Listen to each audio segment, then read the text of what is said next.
Papa Pete, the old ass gamer. Papa Pete, the old ass gamer. If you haven't grown up by the age of 50, you don't have to.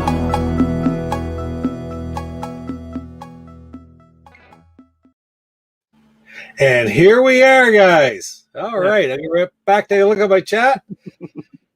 All kinds of people in here. Got Michael Garvey, got Viking Stew, Jeff from Go Game Go, and the Creepers in there. Right on, Creep. Good to see you. We got the cool. one, the only, as I like to say, out of the chat and into the stream, Lance Jennings with me today. How you doing, Lance? Thanks for coming on.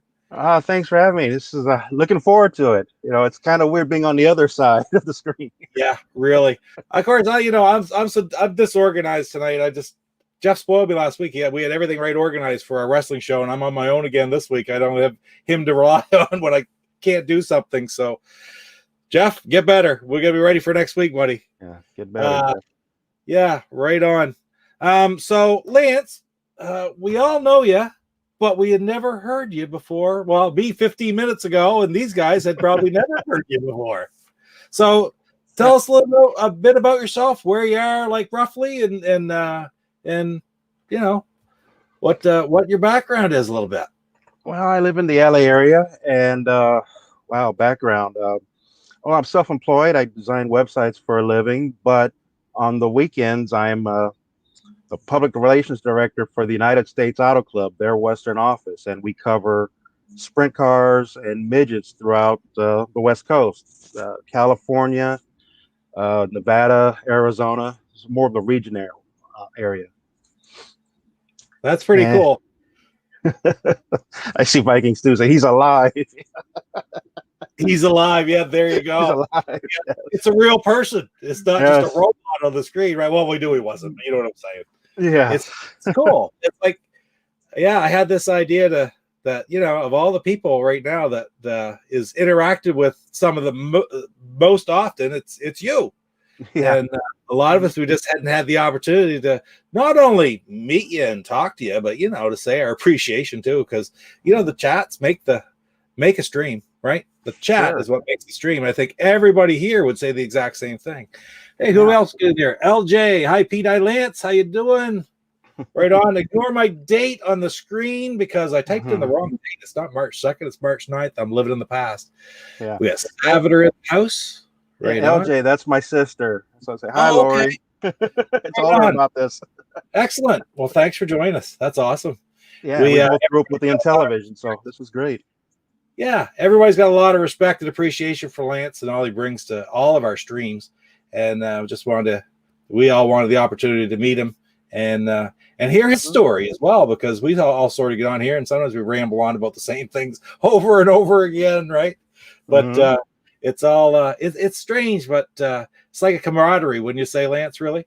Oh, absolutely. You form friendships, and for me, a lot of it was just following Tommy Tallarico and all the interviews that he did on the Amico, and you'd go to these different streams and you see the same people in the chat and people with different streams there in the chat, and you can interact with them and ask questions, and it's a friendship. It really is. Yeah, I agree 100%. Listen, I'm going to start something, and I might have a little bit of feedback here for just 1 second, but I'm hoping to knock it off. It really is. There, that was the double up feedback, and I got to take it off. That was the stream play. That's how far behind the stream is. Okay. Right on. I'm going to open up my other chat. I should have had this done beforehand, but I didn't, and that's okay because we learn as we go. Yeah. All right. So listen, let's talk about some video games first. Sure. Our history with video games, because it's kind of at the end of the day, like you said, is following Tommy brought us, but at the end of the day, it's all of our love for video games that have brought us all sort of together. I can't, like you said, I can't get over the people that I met from all over North America and England. I mean, Fantastic Pete's in England, and different people have commented on my videos and written to me from all over Europe, and it's phenomenal, really. But what is your history with video games? Like, when did you start playing them as a kid? What were some of the first ones you had? Well, let's see. I was about 4 years old, and my dad. We had the Fairchild Channel F. I barely remember it, but I can remember a drag racing game and kind of a hangman kind of game. And then in 1980, my dad, we got into television. It was weird. My dad was never one to wait as far as getting a TV or a VCR. And what happened was I was in the second grade and we had a big math test and I aced it. It was like 20 questions. And my dad was so happy he pushed me into math and the next day he brought home an Intellivision. He just that was the gift. That was the incentive for getting good grades. So I even worked harder, because the next, did good grades and we get another game. So Yeah. that was just the crux of it. Well, it worked, right? I mean, in television at that time, you think about that, like, my first experience were about the same time, right? And I just remember it was my brother-in-law who bought it. It was at his house. My sister was 16. My sister was 16 years older than me. My brother-in-law 15. Mm-hmm. So I mean, I was a little kid there.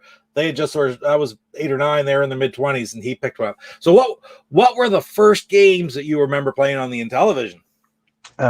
Major League Baseball, all the sports, Major League Baseball, NFL football, basketball, the battle games, Space Battle, Sea Battle, Armor Battle, and then believe it or not, math and word fun. So I was in second grade, and during recess they would play the Electric Company on the screen. So here we go.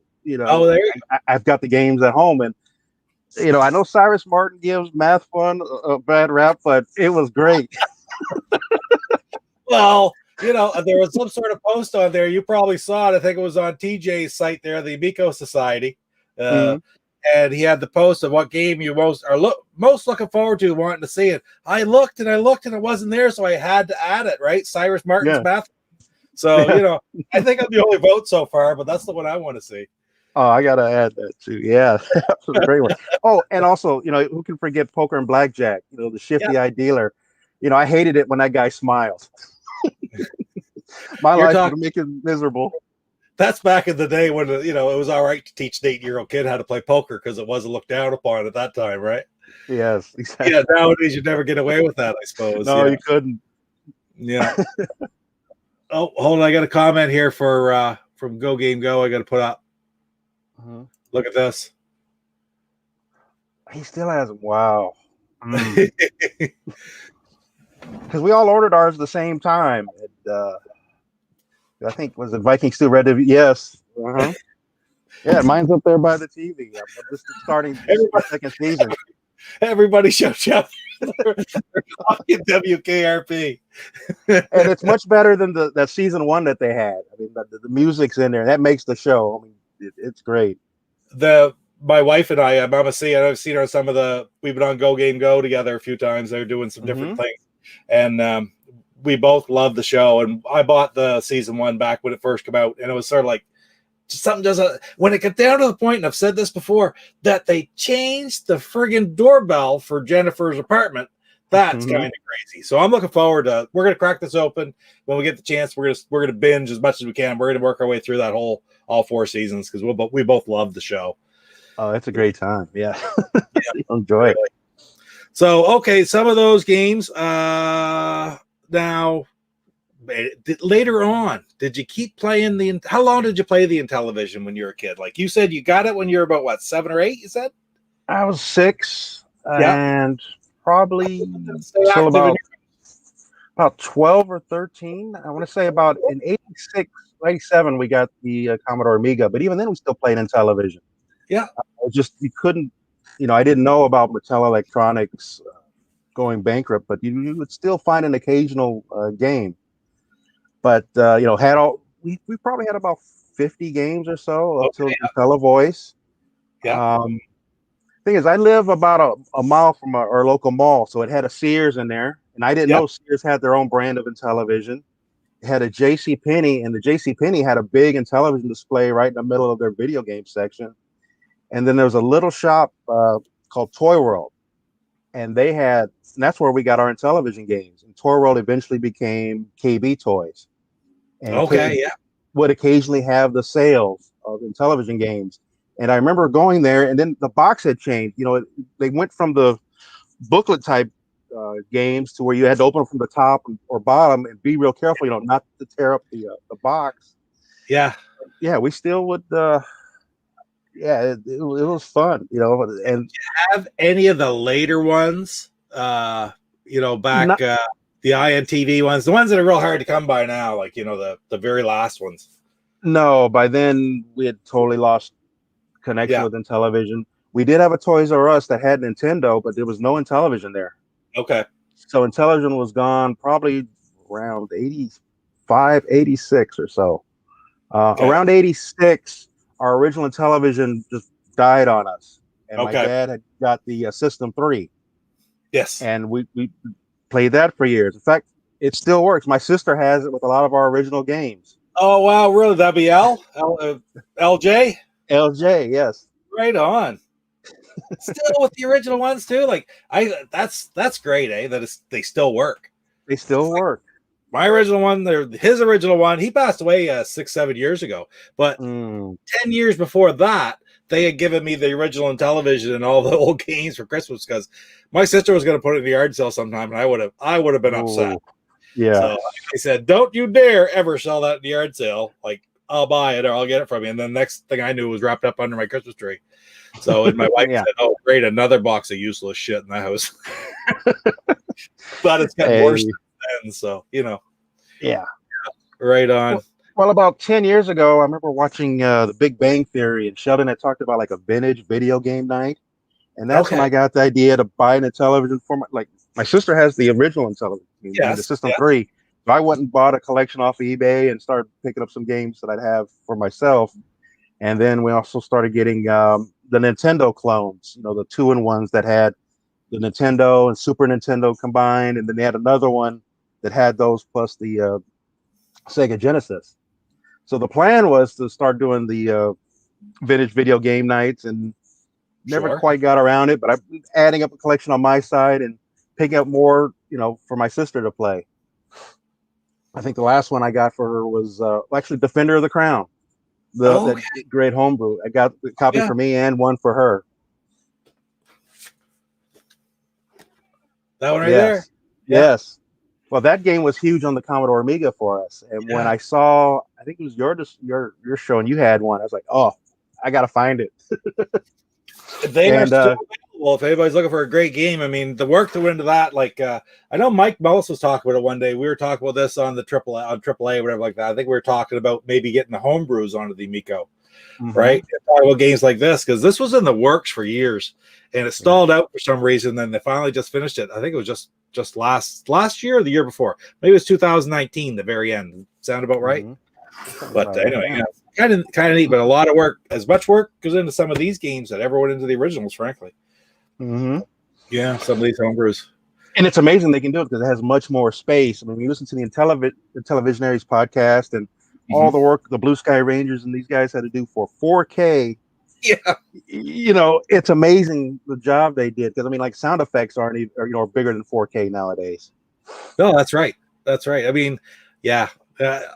The size, I think about times when I was in university and I didn't have a computer when I was in university. It was 1992 for Pete's sakes. And but the guy down the hall who did, he saved up all of his money and bought an 80 meg hard drive. Oh my God, you'll never need bigger than that. Right? I remember things like that. And it's the same thing with these games. 4K, that was so expensive to go anything larger. And it's just, I don't know. It's amazing. Yeah. So what were your absolute favorite games? We talked about a lot of different games, a lot of games that you like, but back then, what were your absolute favorites? Well, I really enjoyed playing with my dad and biplanes with my dad on Triple Action and B-17 Bomber. We actually made that a 2-player game where he would be the pilot and one time maybe he would be the gunner or I'd be the bomber. We would trade off.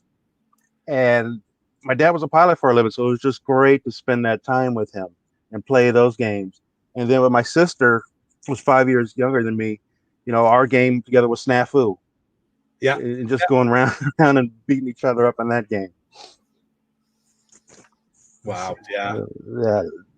I never played Snafu. I played very, very little, but the B-17 Bomber, I can see doing that. That would be a challenge. It would just be a lot of fun doing it that way. Absolutely. And it's funny about B-17 Bomber. I remember Tommy Tellerica had an interview with it was called the Great Council. It was Mad Max was part of that, and I had asked him in chat about B-17 Bomber, and the owners of the chat kind of missed the question, but Tommy picked it up and said, "You won't believe it. But B-17 bomber is in the works, and there's a lot of things planned. Imagine having one player being the pilot, another player being the co-pilot, another player being the bombardier, and another one being the gunner. And with the uniqueness of the controller, it'll just be a fantastic experience." Hey, Jeff Davis, how you doing? And that makes me even more excited, for the Amico, that all my childhood memories, the classics, are coming back, and in a much better way. There's the comment right there. Yep, she's got it.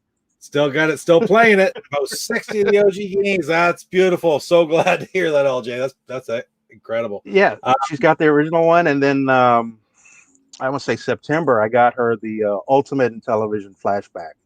Oh yes. And she's been having fun with that. And Treasure of Tarman, that was one of my dad's favorites. She really gets into that game.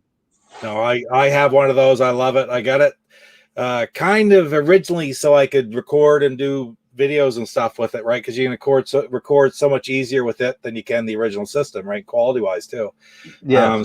Things I'll have to try to work something out with the original to record, like some of the homebrews and such. Like right now, that the only way I'd be able to record it would be to put it into the system, run it through a VCR, and capture it that way, right? So I don't know what kind of quality I'll get, but the guy who makes that Ultimate in Television flashback. My opinion, tell me if you think any differently. I think it's well worth the money for anybody who wants to play in television games. Oh, absolutely. If you're a fan of Intellivision, to see them on the new screens, used to be CRT was the way to go with the television, but the quality, the gameplay, the controllers are awesome. They have the same feel. They're not as rough as the Intellivision do. It's got the same feel, and the play is great, and it's well worth it. I'm not trying to do a plug for the guy who does these, but I mean, there's mine right there. Yeah, it's incredible. If anybody's wondering, check it out it's on Atari Age, right? If you do a search on Atari Age, you'll find his link. Yeah, Atari Age, Bite Night. Yeah, he does a great job. And you have to send him a flashback, and he basically changes it for you. But again, I mean, people argue, you could do that yourself, but I'm sorry. I can't configure those controllers correctly on anything. So the price of configuring the controllers alone, to me, is what he pays. He puts all the guts in it and sets it all up for it. And it works. It works. It's well worth it. And he's not actually asking for that much above, the Raspberry Pi. I think it's like $120 for the components that he uses. Right. And he figured a time, and then he sets it up. I'm with you. I can't set that thing up for the life of me. So you get it, and it's plug and play. That's what frustrates me the most of any system, whether it's just a Raspberry Pi to record and play Nintendo or Genesis or whatever, is the configuration of the controllers gets me every time in RetroArch. And it's just, I don't know. I think I need somebody to really sit down and walk me through it, because I'm not getting it by trying to read instructions. I'll tell you that, No, I'm the same way. Yeah. Well, okay, let's go off onto your other love for a little while, which is the racing aspect of things. Yeah. So racing. Tell us a little bit more about the racing. Now, you have a couple video clips I'll show too, and maybe you can tell me when the best time to maybe lead into one is. I've watched them briefly, but of course, you just let me know when you want me to show one. I'll put it up. Okay. Well, racing for me started in about 78. My dad, he was a pilot. He worked for Continental Airlines. And on one of his trips, he met a guy that was either the owner or mechanic of a race car team. His car was a midget. And come to find out, they ran at Ascot Park, which is in Gardena, about 10 minutes from the house. Okay, yeah. And we went and checked it out. And it was pretty fun and exciting. Their driver, Rick Gowdy, actually won one of the biggest races, the Turkey Night Grand Prix, and the CRA Championship in the same year, CRA being a sprint car. And he's the only driver in history to have done that. And the Turkey Night Grand Prix, they tell me, is the second oldest auto race in the country, second only to the Indy 500. Last year would have been the 80th running, but that was canceled because of COVID. Right. So what happens, we would follow Rick between the sprint car and the midget. And I like sprint cars so much better. The midgets are 4-cylinder open wheel cars. The sprint cars are much larger and 8-cylinder Chevy powered, much more horsepower. And being a kid, just love hearing the rumble of a big engine. Yeah. And the cars going sideways through the corners. It was exciting to watch. Ascot was built in '57. It actually closed in 1990. Land values in the LA area went crazy, and Ascot, and you might have I think a photo of it, was actually built on a city dump. And the rumor was that Toyota was going to build a big commercial business there, warehouse, offices.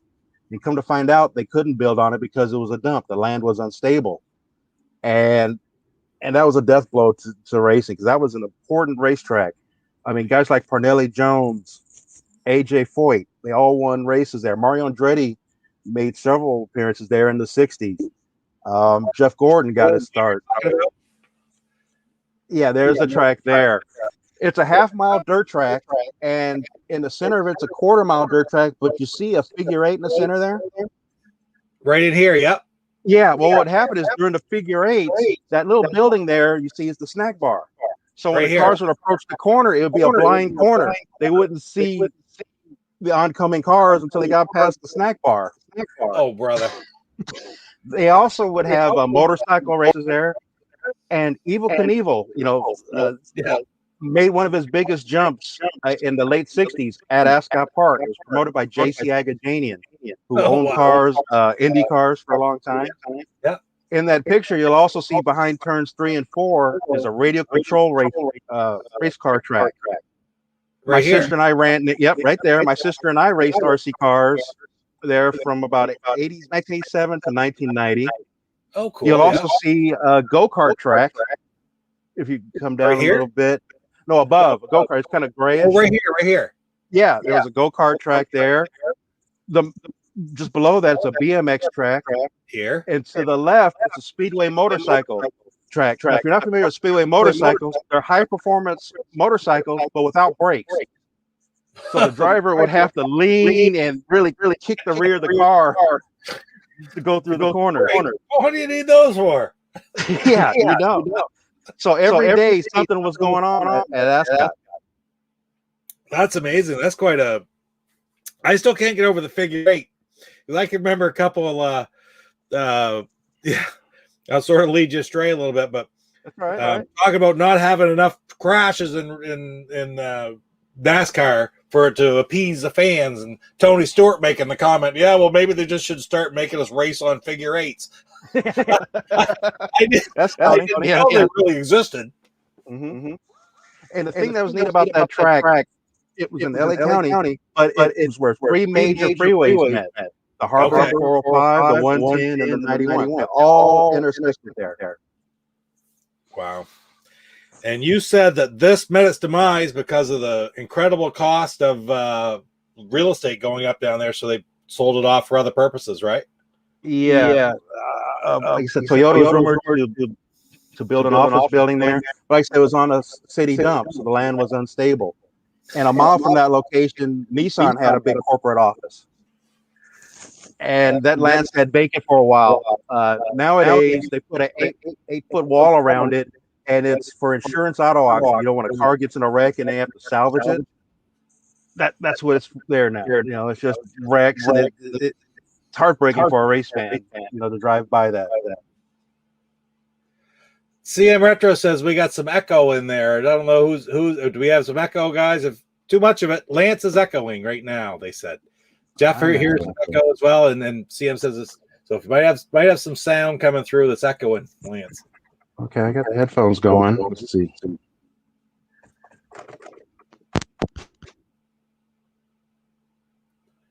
Am I echoing at all, guys, when it comes through? I don't normally wear headphones. Usually it keeps out pretty good, but I'll switch this over a little bit further away, put a barrier up between the speaker, but I don't usually have a problem with it. How's that?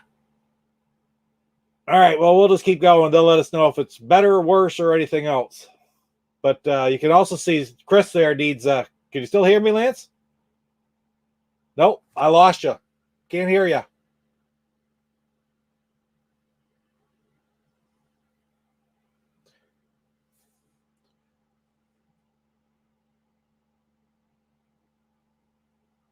Nope, not yet.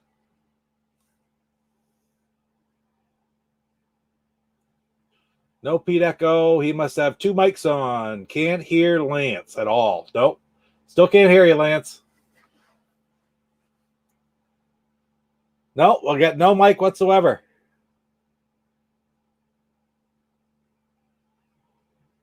I have the same problem. I'll throw that up on the screen, guys. Lance may need to just mute his YouTube feed. I got my YouTube going, but it's muted. But we lost Lance's mic altogether. I can't hear it through StreamYard either, so let me just make sure. Let's see what it. Hold it. The mic, he does his. Your mic is. If you can still hear me, Lance, nod. Then it says on my end that your mic is disconnected. You're muted, and it says I try to unmute you, and it says can't unmute your guest. Their mic isn't connected, so you've lost your microphone. Was your microphone might have been on your headphones? Nope, nothing yet.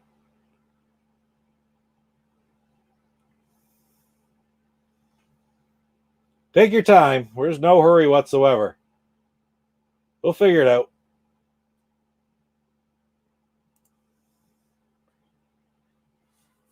Nothing yet. I'll let you know. That racetrack, though, looks amazing. You can tell that's an old photo, old aerial photo. But basically, 1, 2, 3, 4, 5, 6, 7 different tracks.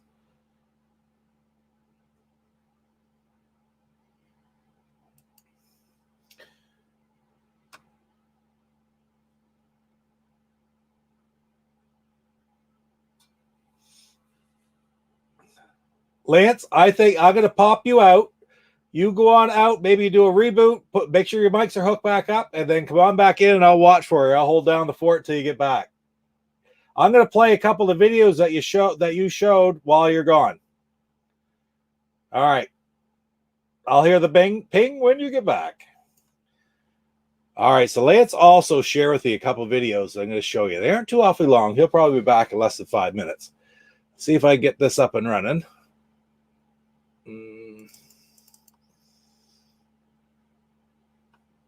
I have a hard time just with this, to tell you the truth. I'm not very good at this. Let's do this first. Here we go.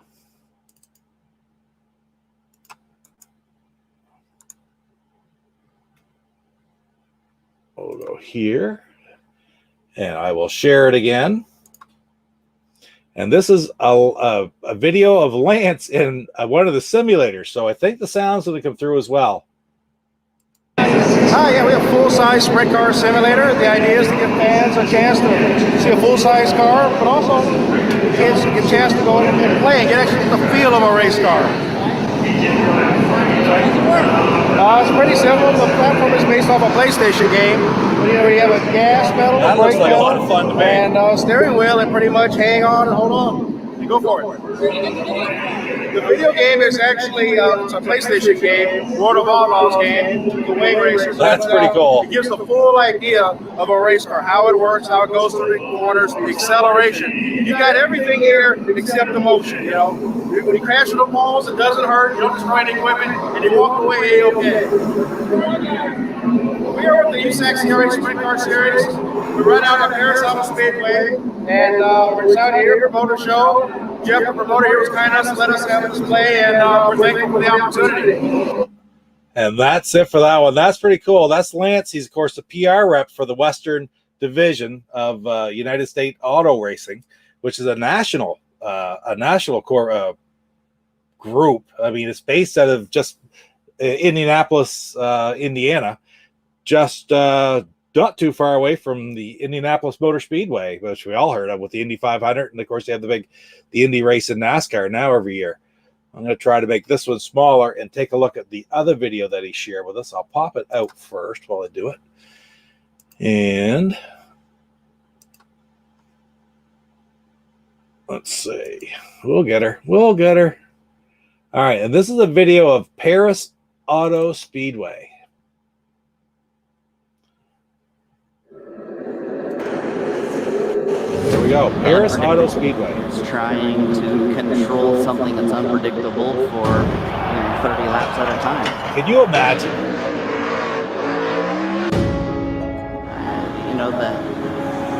The glory is so high and the defeat is so low that I think it prepares you for a lot of things in life. There's a lot of challenges.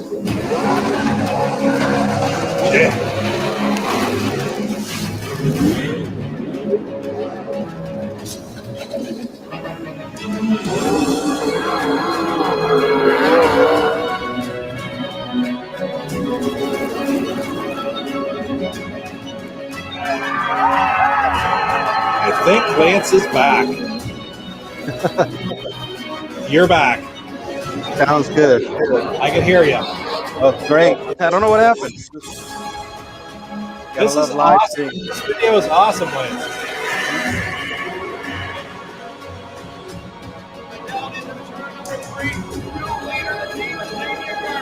Look at those cars are sideways around that track.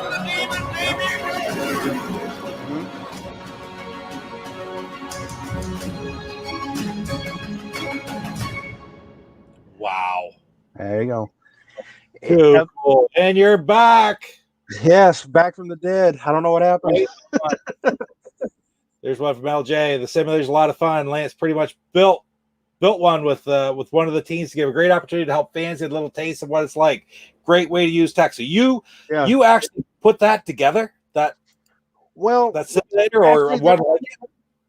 Well, actually, there was a company back in the Midwest that would take a full race car and they would put a PlayStation 2 and inside of it for the game, but it would have a working throttle and a brake pedal in it. And one happened to come up for sale on eBay. And this is right when I was getting hired to be the PR director. I thought it'd be a great tool to take to different places to, explain what a race car is, and just give kids and family, a chance to see it.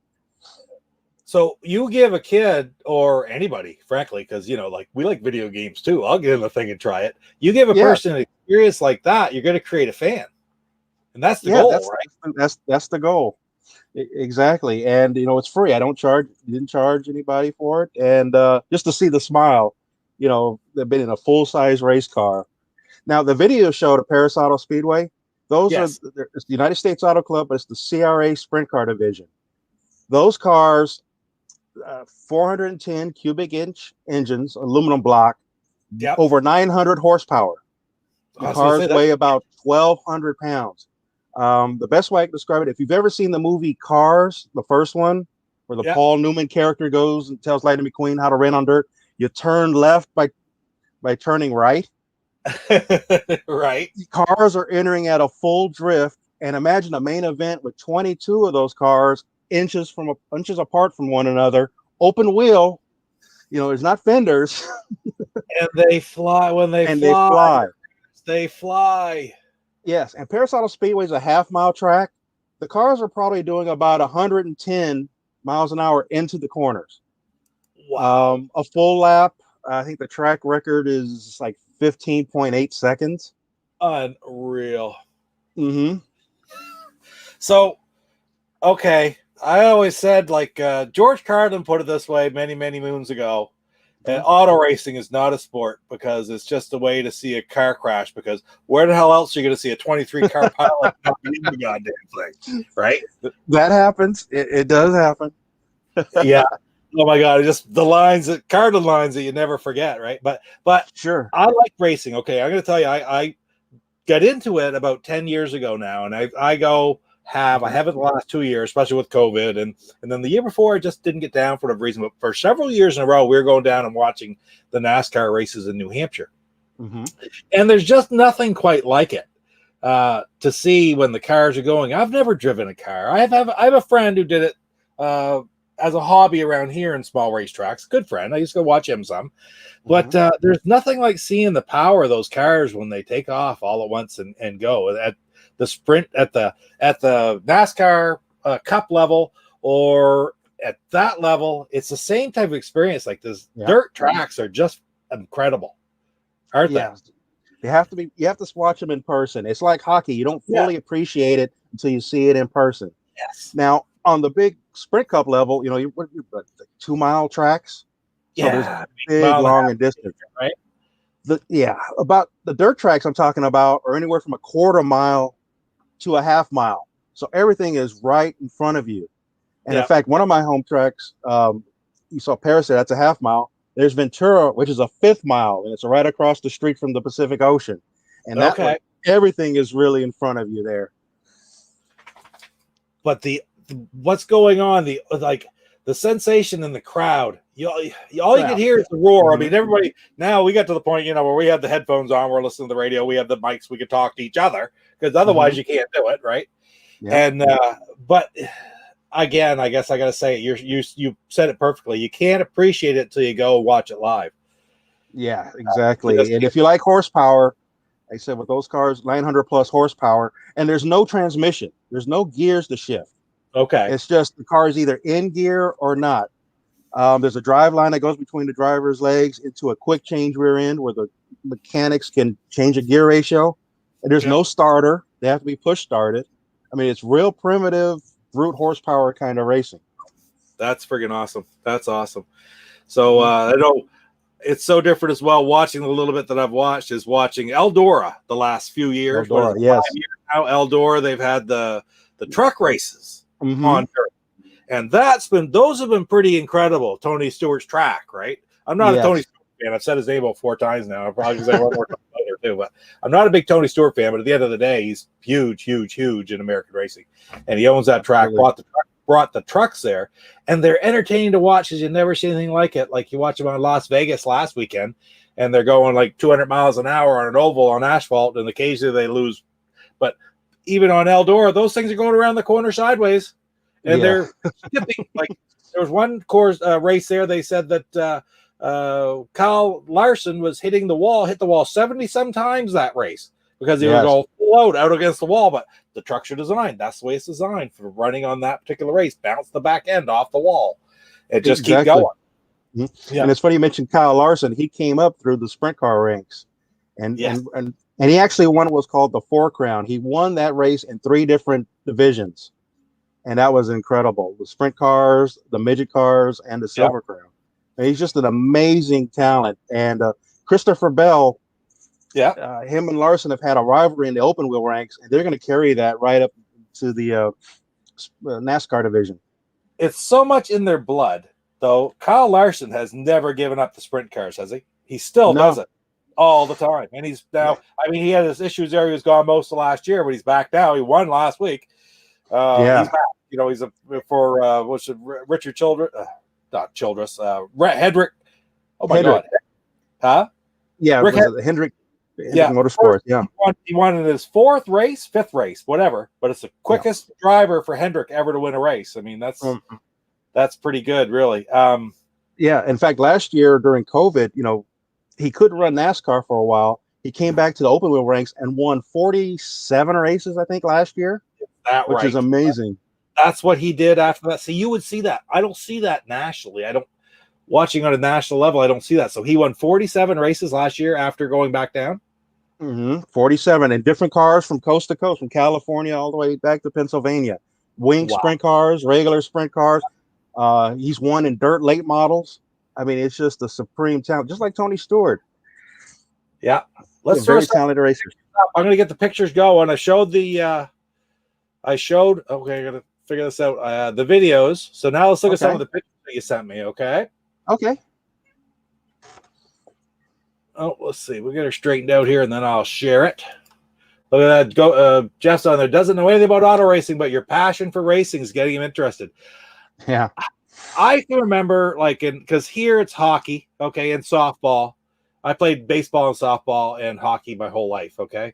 And I can remember a friend of mine, a little bit older than me, and he loved racing, and still playing with us, trying to get to go the pictures. And he kept saying to me, if you started watching NASCAR, you'd really like it. And I would turn, yeah, right. They're just, all I got to do is turn left. It's like, I was just being smart, I was being a smart ass, and I had no appreciation for it. And about 5 years ago, I just talked to him one day, and I said, you know what? You said that. I don't know if you even remember telling me that. He's about 10 years older than me. I don't remember if you even remember telling me that, but you are so right. It's crazy. You have to experience it, and you will develop a love for it. You will develop an appreciation, and you don't have to have done it. Like a lot of sports, you sort of, to get that appreciation, you have to have experienced it yourself. Not auto racing. There's something about it that anybody can appreciate. Yeah, and auto racing, if you're a fan, if you start following the circuit, you start to meet friends. You know, you see them every week or every other race, and that's sort of the case in my travels. You know, I could be in, well, before COVID, Arizona one week in Phoenix, and you'd see some people. Then the next week, I see them at a track north of San Francisco. You know, you form a bond and camaraderie. And yes, Le Mans was a great movie. I can let my dog out of the room. I'm not going far. Yeah. In fact, Steve McQueen at Ascot, the track, they had a division called Sprint Buggies, which was like a off-road buggy. And Steve McQueen actually ran there at Ascot. Oh, really? That's that at Ascot? Yes. That's pretty cool. Because they used to have like 50s cruising nights there, and people would show up with their old cars, and they'd have like Jerry Mathers there as kind of like the Grand Marshal. Oh, yeah. But it was not uncommon to see like Gene Hackman or even Sylvester Stallone at the racetrack, and and they would be in next week's program. When they were there enjoying the races. That's cool. This is for Viking Stew. Seems to be you said that beer looked awesome. El Generico. That's from one from my latest pickup video. Perfect. Somebody also wrote a comment on it, said, "Hey, it looks like Mil Mascaras on it, right?" You know, it does. I said, "No, it's Nacho Libre." Nacho. Right on. So, hey, you know what? I'm going to hit the button. We're going to look at. Actually, right here. Here's one from Jeff. A question. Answer that one. Okay. Favorite old school racing games. Oh, wow. I mean, if he means arcade, like I remember Sprint in the arcade, or was it Super Sprint? We had the Super Sprint. Yeah. I mean, I loved that as a kid. But for me, it's auto racing on the Intellivision. That was my go-to. Especially when you went off the course and you found the hidden track or the hidden street, and you pray to God that whoever you're racing with doesn't crash because you have to restart back where you were. Oh my God. Sneak peek. I know I've been awfully negligent, but Sub Hunt is coming. I'm actually way well into it. It's a lot of work putting those 125s together, but the next one's going to be auto racing. Nice. I've made that decision. And just talk about, remember, the two different types of steering. There's the realistic steering, which right is always right, left is always left. And then there's I can't remember what the other terminology they use, but there's two different versions of it. I have it in my email because I was listening to the Televisionaries podcast, episode 11, 1 hour and 37 minutes into it. I even know that much. I put that little note, send it to myself. So when I forget it, I'll know where to look it up to find the direction that actually you're turning on the screen is the direction you push on the disc. Kind of a neat little difference for those games. It is. And Super Sprint, you say Super Sprint, doesn't that look like Nitro Derby for the Amico? It absolutely does. And when I saw that, I was like, that's just amazing. It's the updated version. This is perfect. Absolutely. Because you're right. That is an all-time favorite game. Whether it was the arcade one where you used to have four. Remember, we had 4 steering wheels in arcade. They had 4. That's right. Yeah. Or but when they had it for the NES, it was a fabulous game on the NES as well, right? The old Nintendo version. I never saw that because I kind of missed the old Nintendo deal. It was between going from the Intellivision and then into the Commodore Amiga. So I'd missed the Nintendo. But let's see, auto racing was a great one. What's the other one?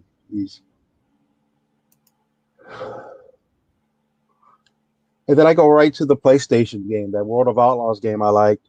But amazingly, around 2000, Ratbag Games, they came out with a dirt track game, and it was the World of Outlaws game. But somebody...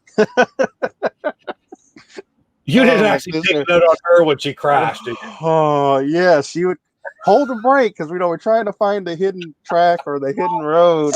Yes. Then you're going to be put back to your track. Yes. Yes. That's hilarious. Well, that was the thing about the old Intellivision games. You had to have a second player to enjoy them. And to get somebody that my sister was easy. She grew up. She didn't know any. You grew up playing television. That was easy. But if somebody played an Atari, they would look at the television controller and wouldn't want to touch it.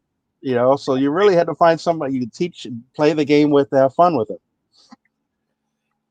CM Retro's favorite racing game was Micro Machines. You just There you had go. a video out unboxing all these Micro Machines, and your favorite game was Micro Machines. Why am I just not surprised? Of course, he says, right? That's cool. Hydro Thunder is a fabulous game, though, too. I don't know if you've ever played Hydro Thunder.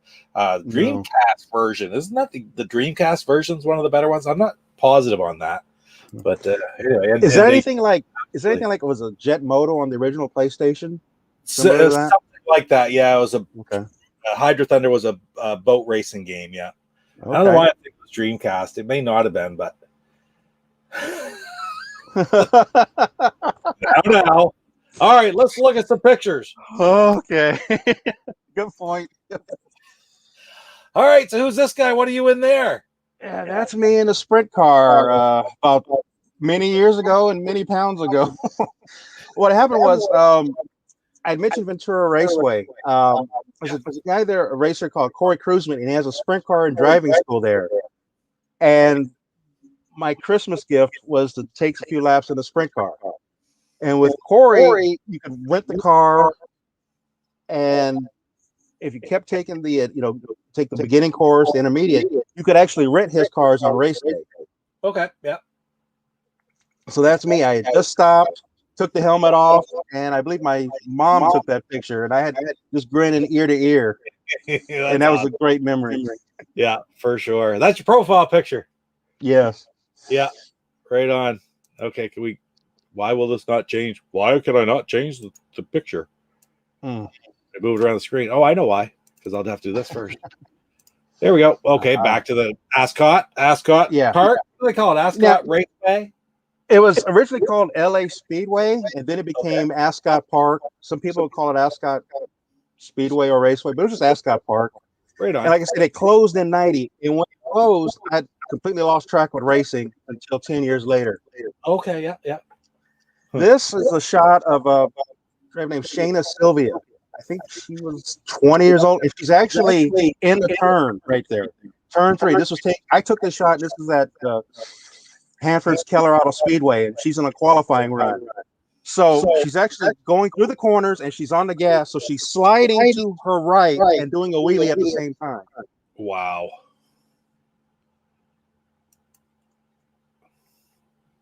What's this one? That I had mentioned Rick Gowdy was the driver we follow. Well, this was the sprint car he ran. It was called the Tamale Wagon. It was owned by the Morales brothers. Yeah. And the family had owned Alex Foods, and they had a line of burritos and chips, food that you would see at a supermarket. And that was a real famous race car out on the West Coast. The Morales brothers also owned a few Indy cars back in the day, late 70s, early 80s. And that was Rick's hero card. After the races, fans could go down into the pits, and the drivers would be there to sign autographs and sell their T-shirts. Yeah, and that was from 1979. Right today, you get the hero cards for all the different racers. You go to any of the NASCAR races, and the hero cards are available for everybody. I got tons of them signed. I found racing as well, and I've always collected autographs and stuff. I think about my favorite baseball team's been the Red Sox. I've never met any of the Red Sox. My favorite hockey team has been the Boston Bruins my whole life, and I have met a half dozen or more. I've met probably 10 or 12 of those over the years, once or twice, right? And then my favorite race car driver is Brad Keselowski, out of Michigan. And he's at the top level, making, I don't know, $25, $30 million a year, whatever like that. And in 6 years, I've met him. I've met him often enough that when I go up to see him, and he go, "Hey, good to see you again." It's like, because they're out there. They go out and they meet fans and stuff. Racing is just a different atmosphere. I found that the entire roster of NASCAR, the top level, at one point, I could say on the two hands of all the ones I hadn't actually talked to. The vast majority are available at one point or another, right? So it's just a very interesting sport that way, that they're so fan-oriented. Absolutely, and it's even more so at the entry levels, at the local levels. At the local levels, you think about it, a lot of people have bowling leagues or soccer leagues or baseball leagues. Well, these guys go to race on the weekend, and they're very approachable. They're just guys like us. Work 9 to 5, and they want to race. What's on this one? I mean, that's trick driving right there. Yes, well, and the sprint car, you're actually sliding through the corners, and after a while, the track, you kind of see it there, will form some grooves in the raceway and start to rut up. Well, in this particular one, he threw the car in and hit a rut with his right rear tire, and it launched him. They call that bicycling. He's on 2 wheels. He actually saved it and didn't crash, but that was his first lap of qualifying. And that was at Bakersfield Speedway. And I suppose when you're qualifying, you're out there alone, so you're going all out. You're not worried about getting anybody else's way, but you might overstep the boundaries of physics every now and again, right? Yes, you go over the edge, and that's what happened. That's a beautiful looking car.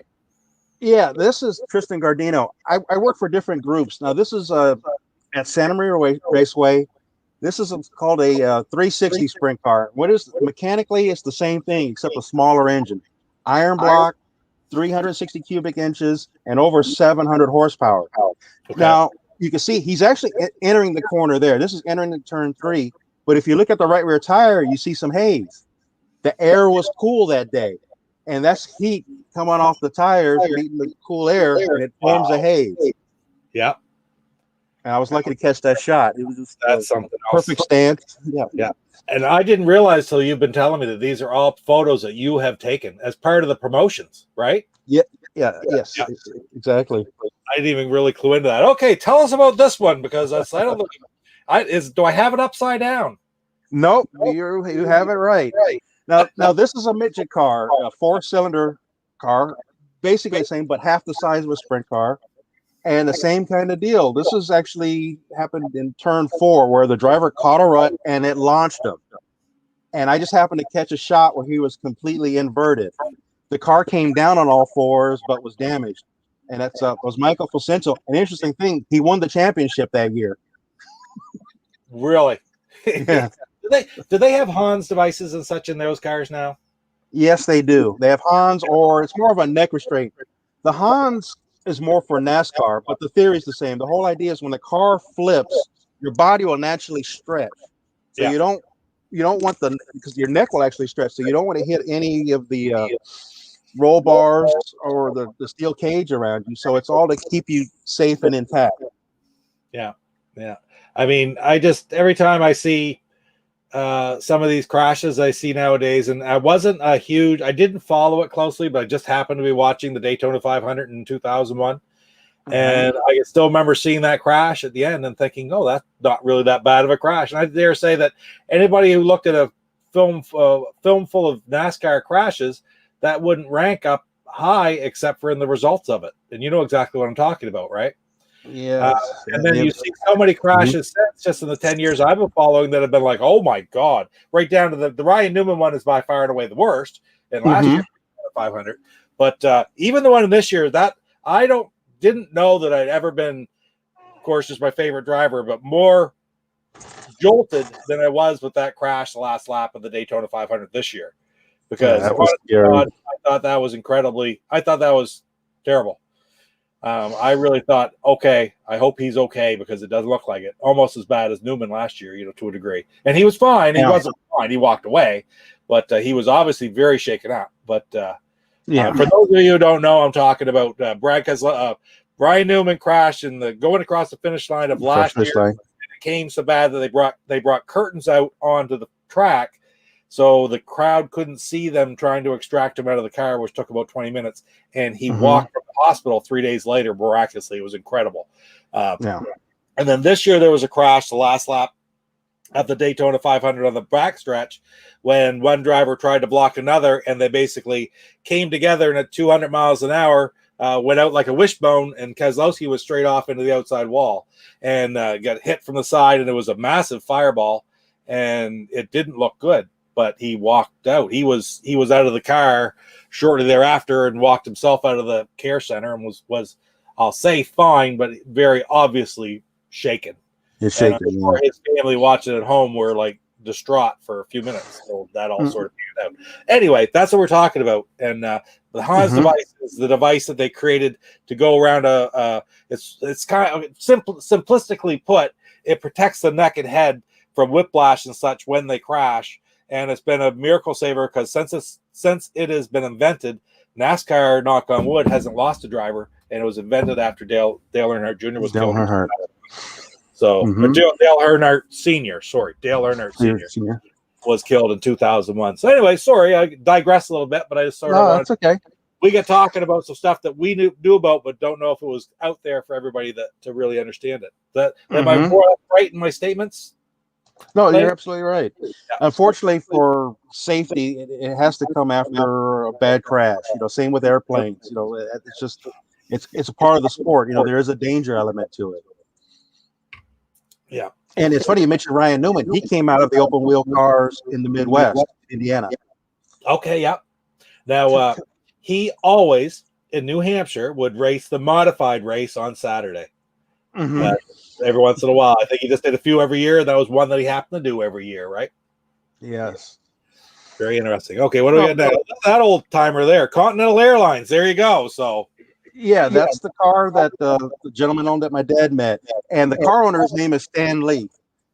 Kind of easy to remember if you're a Marvel Comics fan. That's right.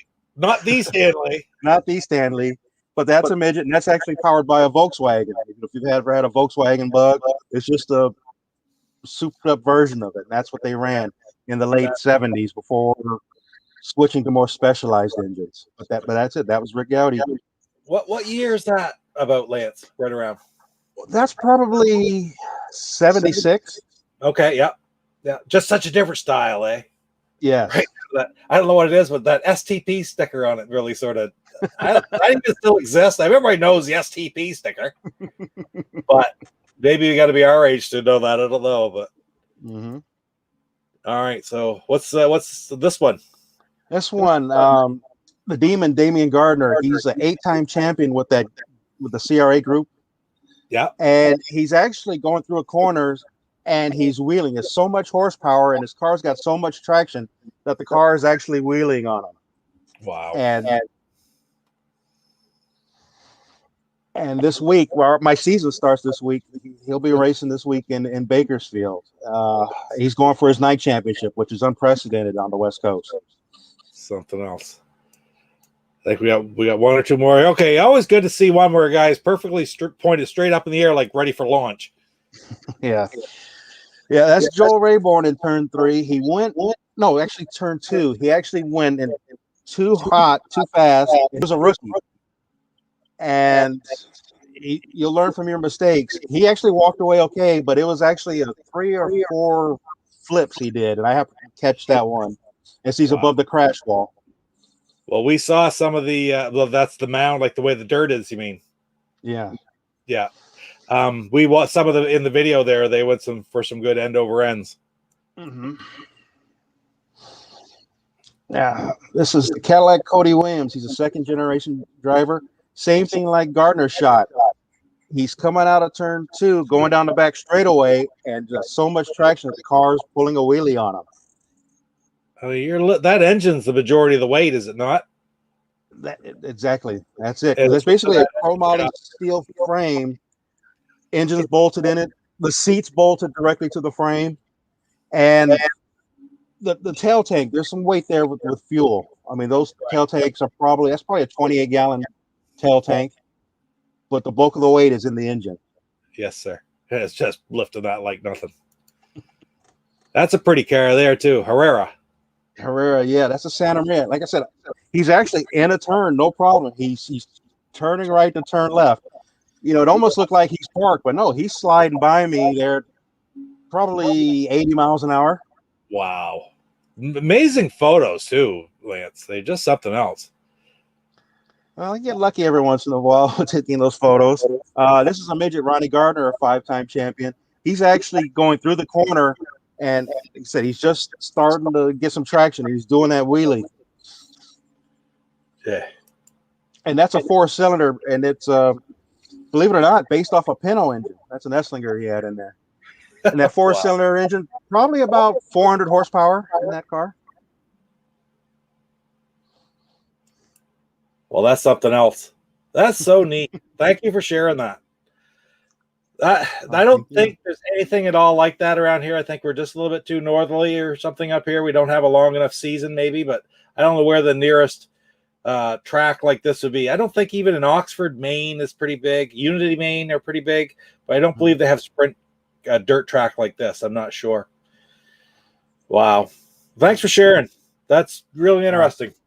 Thank you. Yeah, well, hopefully COVID can end and we get back to the racing again. Yeah.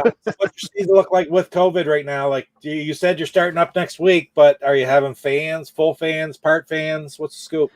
Well, it kind of depends on the county. I mean, in California, it's pretty restrictive, and some tracks it's 20%, some it's 30%, and for the tracks are a business, and they need fans to help pay the purse and keep paying the light bill and the insurance and for the medical staff. So they're trying, but it's county by county. I mean, we have full schedules, but it's kind of wait and see because each county is different. Right. And unfortunately, in California, about 90% of the dirt tracks are on state fairgrounds. So you have local laws and then state laws, and you have to be in compliance with them. And operational plans on every level? Yes. Yeah. Mm-hmm. Yeah. All right. So let's go back, talk a little bit more about video games. Okay. Well, more specifically, let's talk about what sort of brought us all together. What you're basically known as one of the best or the most faithful members of the chat groups in a lot of our channels. Like anybody, any of the streams, Go Game Go, AAA. I got a kick out of it. I went back. We got talking on AAA the other day. It might have been after the fact, but about our first shows on it. And the very first show that it had was May 15th or something like that last year. And I went back to find it. I clipped it open. I watched it for about 2 minutes, and I looked at the chat, and there goes Lance Jennings. And then I went to the first one I was on. I said I wasn't very much after that, and actually it was Canada Day of last summer. It was the first show that I went on AAA. And I turned it on to see who was there. It was like Blues Tech and Atari Creep was there that show, and a few of us. And I watched the chat go by, and there goes Lance Jennings. And you're on my show. When I have a chat, you're always on there asking a question, having fun. And of course, we've talked about the Go Game Go, the great open chats they do on Wednesday nights, and how much fun they are. Those are fun, yeah. Because it is. It's just like hanging out. That night that they were on Mike Mullis, and we were there for 4 hours. I don't know if we stayed the whole thing. I did that night. I was saying my family was out of town, so I stayed there the whole 4 hours. It was a lot of fun. But yeah. So like I said off the top, now's our chance to talk to you instead of the other way around, or you to talk to us, I should say.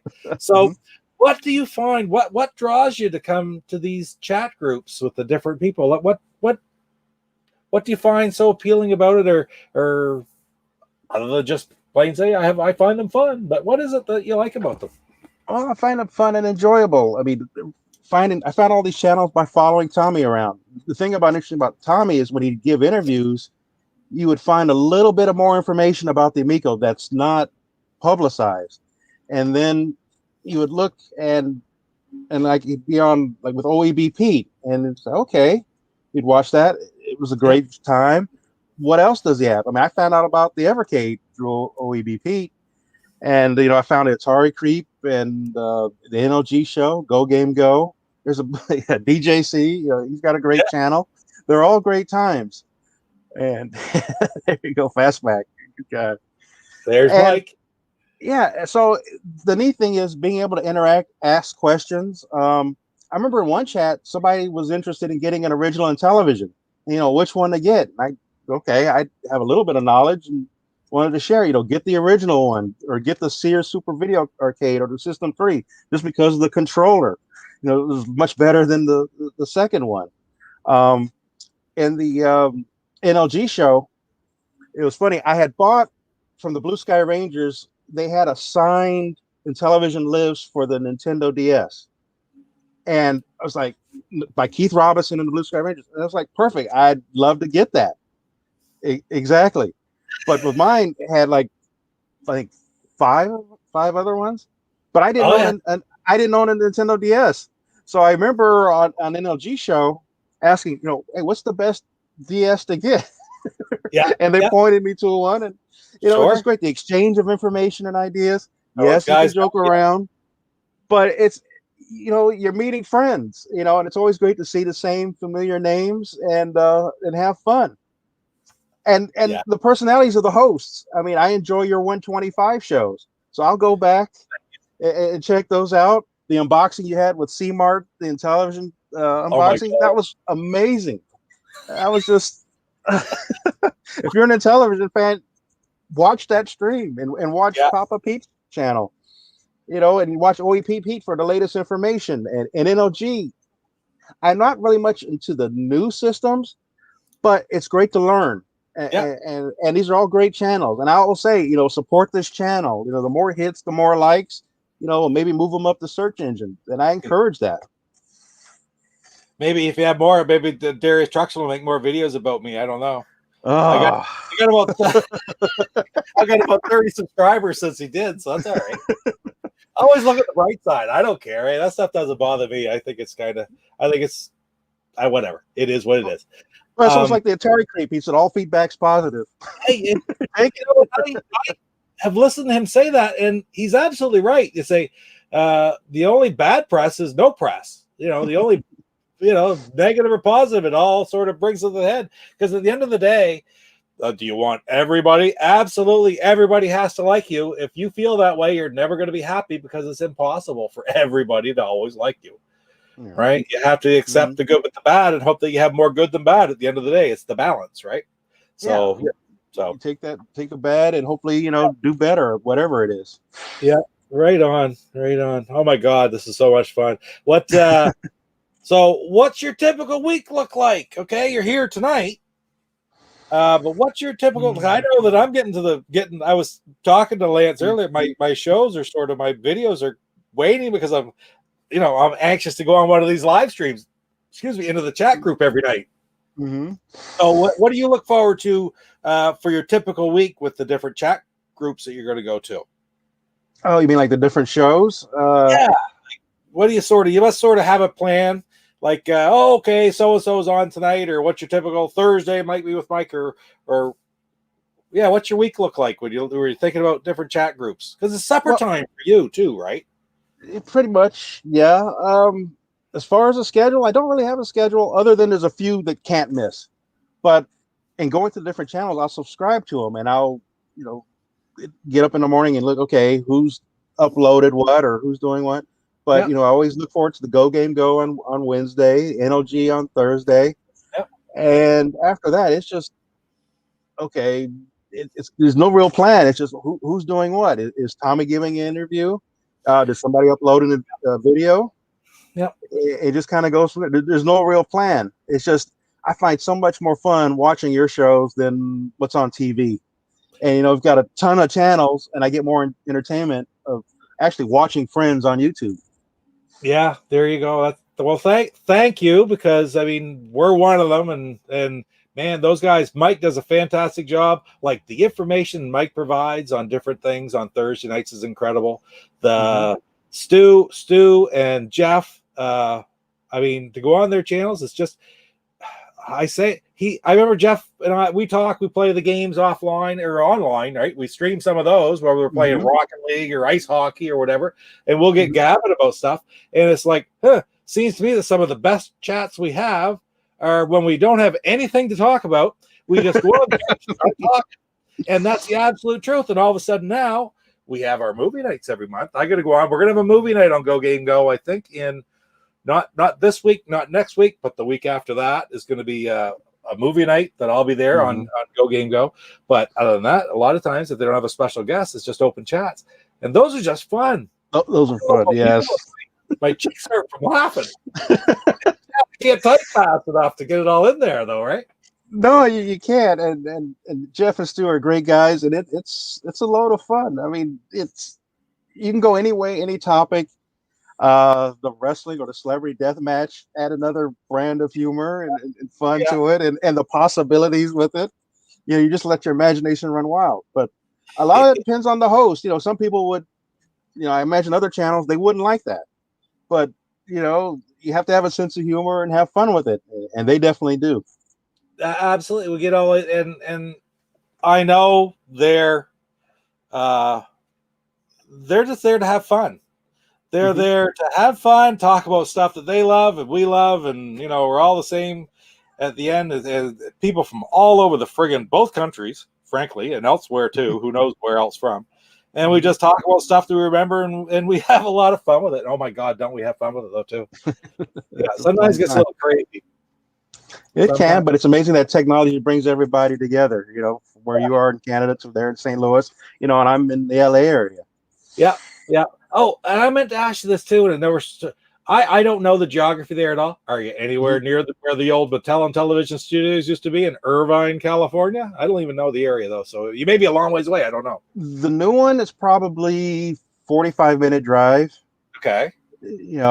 Especially if I don't get caught in the traffic. So when they open up, hopefully they have a store there, where you can buy the goodies. Is that one in Irvine too, or is that? Well, I thought you were talking about Tommy's new place. Oh, I am. I was getting into that one too, but I was also thinking, and I suppose you would have been a little bit too young because I often hear about the guys, especially in Television Aries podcasts. Like okay. Mattel. Yes, that's closer. When it used to be there and getting in television games right from, or even after Mattel, when they had the INTV, they had a store where you could actually go there and buy the stuff. I missed that. I would have loved to have gone because that's in Torrance, and that's probably 4 miles from me. But you're talking about the old Mattel building. That was in Hawthorne. And the thing was, it was right off the 405 freeway. So, except my dad was a pilot, we had to take the 405 to take him to the airport. So we drove by that constantly. And it was a big, I want to say maybe a 10-story building was the Mattel building.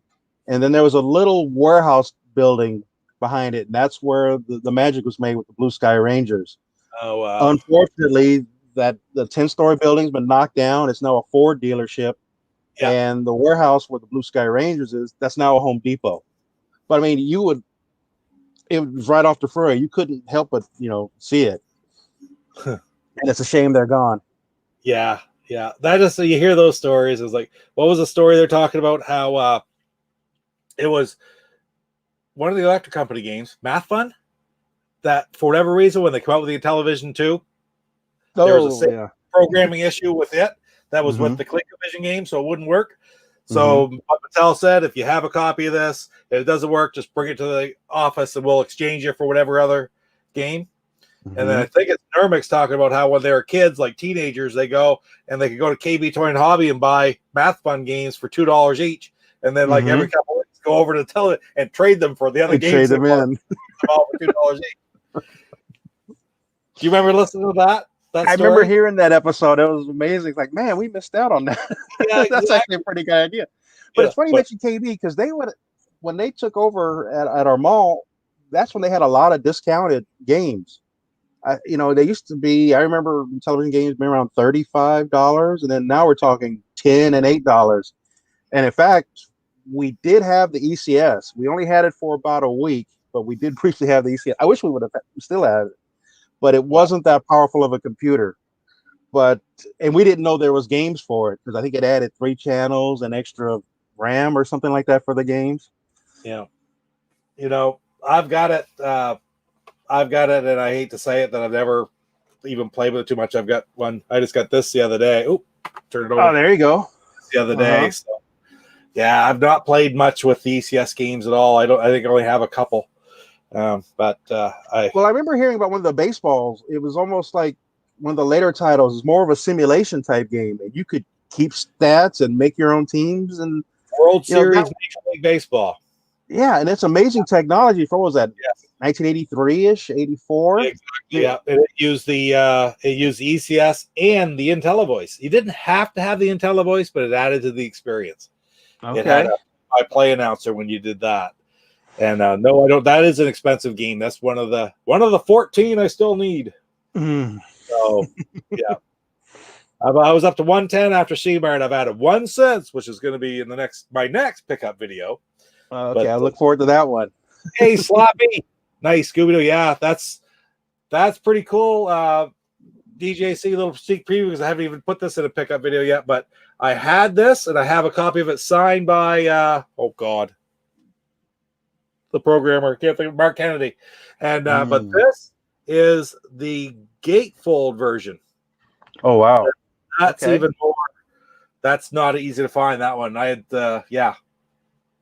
that's a nice one to have. So sort of really happy to have that one. Yeah. Well, Very cool. you were talking earlier about having our little celebrity death match. So I thought that really maybe we could get into that a little bit here tonight. What do we got here? Viking Stew. Hey, Slappy Marsden. I meant to say hello. You just popped in there. Hello, buddy. Glad to see you in here. Can't wait. You got everybody to tizzy over the Night Stalker Amico. Okay. What's gonna come next? Okay, what do we need? Oh, what Amico should your choice right here, Lance? Your platform. What Amico would you like to see Slappy Marsden do next? Oh wow. On the spot. Astro Smash. An Astro Smash Amico. An Astro Smash. Because I know it's a pack-in game, but when you think of iconic games for the Intellivision, you have to rank Astro Smash up there. I like that. That's a good choice. Very good choice. So Slappy, I don't know. I'm hoping you'll take the mission, but that would be cool. That would be cool. All right. So here's Viking. B. Arthur versus B. Arthur. Doobie. But no, we're not going to answer that one yet because you never know where we're going to go. Take that down. And instead, let's play some Celebrity Deathmatch. Okay. Oh, wow. All right. Here you go. We've talked about this many a times. Chat, I want to hear what you think. B. Arthur versus Gilligan. This was Gilligan. Come on now. I'm trying to make it easy on you to start. On the chat, or is this for me? You too. I'm trying to make it easy on you too. So who do you think here? Well, you got to go B. Arthur. That's a championship contender there. Gilligan may win by an accident, but B. Arthur, has got a lot of experience. Been there, done that. Yeah, DJC's with you too. B drowns Gilligan for the win. Drowns. Yeah. I agree. Yeah. Oh, yeah, there you go. The real question is just how short a match it would be. No pun intended. That's great. All right. So that wasn't too bad. I'm trying to take it easy on you first. Okay. So there we go. B. Arthur versus Mr. Furley. We've talked about both of these guys a lot. We've talked about Mr. Furley a lot. Mr. Furley. Yeah, you got to like his style. But he's got a stick and move on B. Arthur. He'd be putting the moves on B. Arthur, wouldn't he? He could. He would. He was a man about town. I would think. And I don't know what the way she's wearing the feathers there in that picture. I don't know. This might be a stalemate. They just get it up the back. I don't want to even talk about that one anymore. All right. So, and on that note, this is the other one we've talked about too. How about B. Arthur versus Mr. Roper? Mr. Roper. Oh boy. Well, Mr. Roper's not going to take her to the back room anyway. No, he's not going to do that. But he'll be he wouldn't he wouldn't back down though. He'd be up for a fight. I think Mr. Roper's deceptive. He'd look at the camera. He'd look at the camera and give B. Arthur that look, make her hesitate a bit, and then go for it. If it was 2 out of 3, I might give Mr. Roper the edge, but B. Arthur. B. Arthur. All right. Yeah. There you go, Vikings too. He might just creep her out. Yeah, he is kind of creepy. I typed in Mr. Roper to find the picture, and about half the pictures have that sideways sneer in his face. You gotta love it. You gotta love it. And I didn't want it to all be B. Arthur. We've said this umpteen times, so I just had to see it in pictures. It's not quite the same, but Mr. Roper versus Mr. Furley. Oh, there you go, a classic. And they were both in It's a Mad, Mad World. But as far as the favorite, Don Knotts was amazing, but I'd have to give the edge to Roper because, when you first start watching those shows, Roper became so iconic they had their own spinoff show. That's right. I'm not doubting Don Knotts. He was fantastic, but yeah, I give the edge to Roper on that one. I know Jeff always tells a story from Go Gang Go. He said the story before, and I'd heard it and I never remembered it until he brought it back up again. And he said that when Norman Fell and Audra Lindley went off to do that, the spinoff, the Ropers, he didn't want to go because he knew he had a good thing. He'd been around forever. He knew, why would you leave a popular thing for a chance? So they promised him his job back if it didn't work, and it didn't work. And they didn't want to get rid of Don Knotts because Don Knotts is incredible. So they didn't bring him back, but they ended up paying him a season or two pay, didn't they? Yeah, there you go. There's Jeff right there. Roper all day. Roper all day. There you go. I agree with you too. But that's more or less how we got some freaking dissension in the ranks. So Furley. Oh, Furley. DJC likes Furley. Oh, that surprises me. I don't know. I got the story more or less right, I think, didn't I, Jeff, about the way Norman Fell got treated. He got scammed. He should have got a lot more than that. He would have really done out well if they had just stayed. But that's just not the way it works. So, all right, we got to get back to the roots of things. B. Arthur versus the Bandit. Would they have ended up in the back room? Oh, well. And then there's Maude.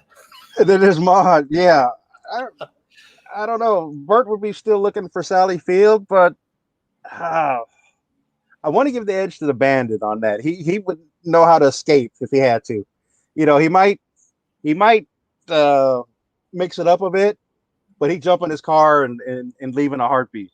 So what you're saying is he wouldn't be able to beat B. Arthur, but he'd pull like a wrestling move and get a count out. Yeah, get a count out, exactly. You'll take the DQ loss. I don't think he'd be able to touch her at a 1-to-1 stand-up fight, though. No. The back alley, those two fighting, pound for pound, B. Arthur's going to win, but Bandit, he's going to get away. You got to catch him. You got another Bandit vote right there for Fastback. So what do we got here? He'd laugh on the way out. Yeah. All right. Bandit's threw that in there. How about then B. Arthur versus Clubber Lang? Well, two heavyweights going at it. Yeah. Pound for pound and blow for blow, it'd be pretty tough. Yeah, I don't know if Mr. T has the stamina. He might punch himself out. B. Arthur would do like a rope-a-dope or something on him, and then Mr. T just wither away. Like that Roddy Piper match. Was it WrestleMania? Was that 2? What? Oh, 2. Yeah, it was WrestleMania 2 when he did the boxing. The boxing match. Yeah. So I'd say Mr. T would get the harder blows, but B. Arthur would let him punch himself out. Well, what if it was B.A. Baracus? Well, that's a little bit different because she's also got to fight her way through all that jewelry. Yeah. I don't know. The question is that's a hard one. And did they have to fly? Did they have to fly BA in? He'd still be recovering from when they had to knock him out to show up for the fight. Oh well, let's go to B for a second. What about Clubber Lang versus B.A. Baracus? Which one's the worst? Clubber Lang was, I'm not going to say, he was just a badass. I mean, both of them are bad, but I'd give the edge to Clubber Lang. Would you? Yeah, because B.A. had a heart of gold. He was good friends with Murdoch. He had a softer side where Clubber Lang was just all business. He just wanted to tear you up. That's a good point. That's a really good point, actually. I mean, nothing nastier than going into that when they're unveiling the Rocky statue. Yeah. Right? Clubber Lang attacks the crowd. Balboa, hey Balboa. Mm-hmm. Right on. All right, so let's get back to the roots of everything. B. Arthur versus Alex DeLarge from A Clockwork Orange. Oh. There's a two that you never pictured you'd see together, did you? No, that was Now the question is, who is scarier? And that's almost a coin flip. That's true. You know, I mean, with Alex, you have a little bit of the old ultra violence. mm-hmm. With B, you have a little bit of the old ultra bitchiness. Yeah, but I think both have a mean streak. You know that. Well, that they do. So that could go either way. I don't know on that one. That one's tough. I don't know if are you familiar with Clockwork Orange? Just a little bit. I remember reading the book and course, seeing the movie when I was younger. But this is pre-treatment, Alex. So before they took all the evilness out of him. Mm-hmm. All right. Guess that's a little obscure character. So we'll go with, how about this one's for Jeff? B. Arthur versus George the Animal Steel. George, right there, he's tearing up the turnbuckle. He's gonna fill her mouth full of that padding. That would actually probably be a pay-per-view. That would actually be pretty interesting. But the thing is, but I remember some fights where George it would take forever to get into the ring. Like the one we did last week on the show, Jeff and I. Yeah. He never, well, then again, by the time I started watching him, he was like 60. Yeah. But, bell to bell, B. Arthur. Yeah, I agree. Oh, we're just going to see B. Arthur wins to the animal being disqualified. You know what? Yeah. That pretty much sums it up right there. Mm-hmm. All right, so we'll get more realistic here. B. Arthur versus Bruce Lee. Oh, wow. They both look pretty mean, I'll tell you that. Yeah, but B. Arthur would be tough, but I got to give the edge to Bruce Lee. You gonna give it to Bruce? Yeah, because he'd be smaller, but he would, just wear her down with quick lightning chops, back away, and these quick, decisive strikes. I would give it to Bruce. I think she pulled the woman's lip thing on him. I think she just had power. She wouldn't be able to do a thing. Because every time she tried to do an offensive maneuver whatsoever, he would look like the bad guy and he'd have to back off. So I still think that she might not be able to beat him with the physical attack, but the psychological attack, she'd be all over him. So yeah, I can see that. Yeah, that's a good point. I mean, I'm still rooting for Bruce in that matchup. Okay, well, fair enough. How about Hannibal Lecter versus B. Arthur? Well, does Hannibal get to keep the mask on that one? For B here.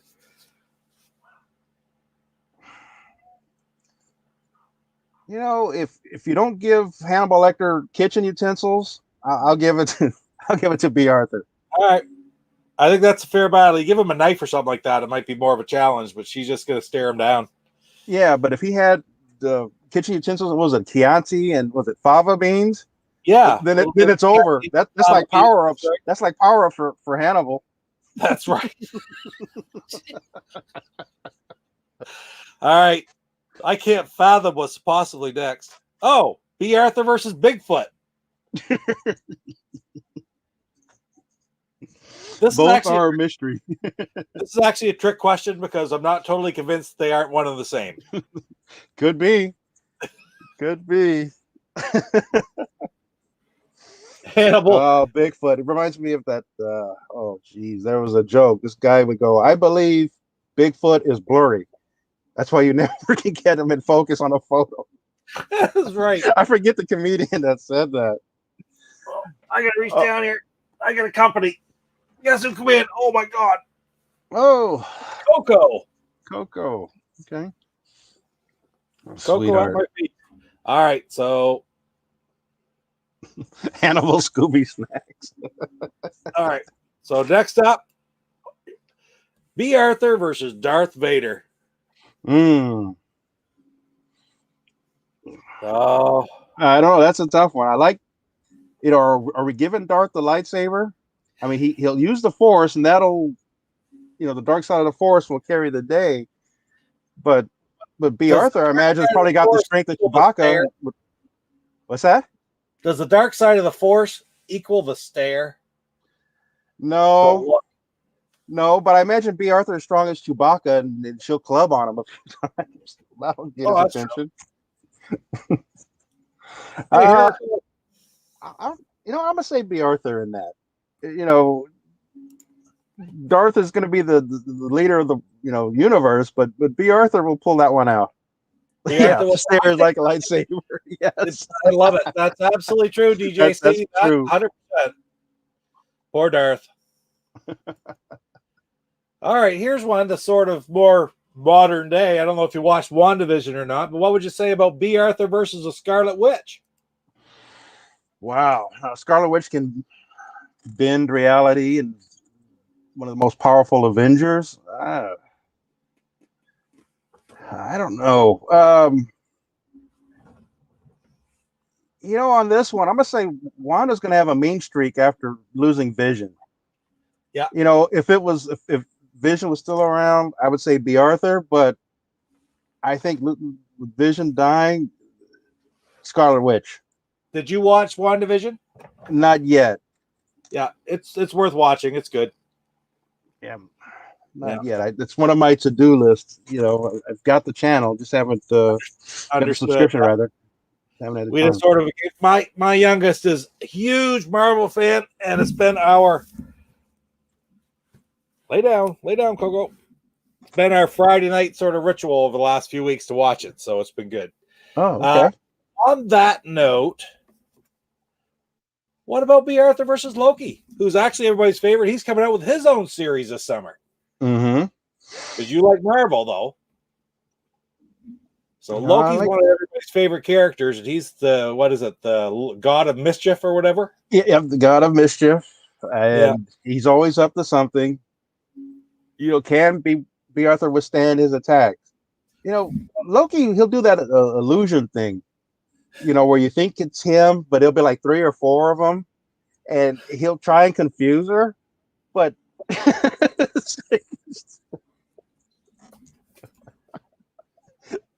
hey, brother Mike. Hi, brother Mike. Hey, brother Mike. Good to see you, buddy. We've had a great talk about racing and video games and chat rooms, and now we're talking about B. Arthur and her ability to basically overcome any creature in existence. But that being said, Loki versus the Scarlet Witch. Loki versus that one's interesting. That is, isn't it? That is, because they're both powerful. I got to go with Scarlet on that. Because she can, she's a witch. She can do almost anything. Loki, kind of a trickster. I'm losing my microphone. Coco's deciding to rub against it. So if you hear weird noises, that's what's going on. Okay. There, let's turn you around. There, and I'll pat your head from here. All right. So yeah, that is interesting. I just threw that in there because I like both of those characters, and they're both, of course, WandaVision's all over. If anybody hasn't watched it, it is worth watching. It's very different. Takes a while to get into it, and there's so much. The Marvel Universe is so complicated from the comic books, the things they're trying to tie in, that it kind of helps to watch an explanatory video after it's all over too, to be quite honest. But Loki's a fantastic character, and Tom Hiddleston, is that his name? I think is the actor's name. He does fabulous or something like that. Yeah, he does an amazing job, and Loki was kind of, I remember from the comic books, was kind of not a minor character. He would just pop in every once in a while, but they really made him a mainstay with the Thor movies and then the Avengers. Yeah, great job.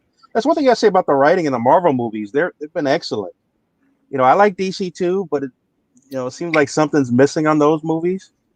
I agree. Hey, there's Pete. How you doing, Pete? And an adorable chimp, new to the channel. Right on. Good to see you, Chimp. Yeah. Welcome. And like you're saying about the writing, the writing has been fabulous. And for Viking Stew's benefit, I say the writing with Marvel is right there, and it really does sort of even meet the highest standards like you see in The Rise of Skywalker. But that's for Stu. That's for Stu. Yeah. All right. So what do we got next? I don't suppose we. Oh, yeah. B. Arthur versus Donkey Kong. Oh wow! And I'm talking the Donkey Kong from Donkey Kong, not the Donkey Kong from Donkey Kong Jr. Because the Donkey Okay. Kong from Donkey Kong Jr. was captured. He's kind of a wimp. But the one from Donkey Kong, he throw a lot of barrels. He's a serious customer with the barrels. You know, can B. Arthur dodge the barrels? She probably smashed through them, but I don't know. It's I'm gonna go B. Arthur on that one. Good. I agree. I think I'll so, go B. Arthur on that one. But what about B. Arthur versus King Kong? Oh boy.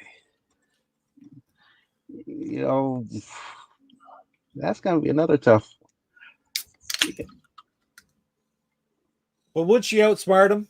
And She would. But I mean, like in the early rounds, you'd have to give the early rounds to King Kong, but B. Arthur would outsmart him.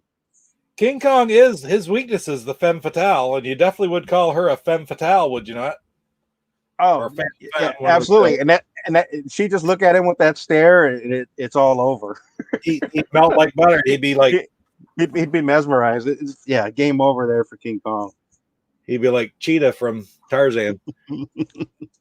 So on that, I'll just get off track a little bit. What about Donkey Kong versus King Kong? Oh wow! Controversy there. Of course, Universal sued Nintendo and lost. Said they're not the same character. Yeah, I got a King Kong on that one. You know, he just too big, too powerful. I mean, Donkey Kong will put up a fight, but I got to give the edge to King Kong on that one. I haven't got a clip for this one, but I got to throw a third person into the mix. Okay. King Kong versus Donkey Kong versus Horrible Hank from Beauty and the Beast. Horrible Hank. Yeah.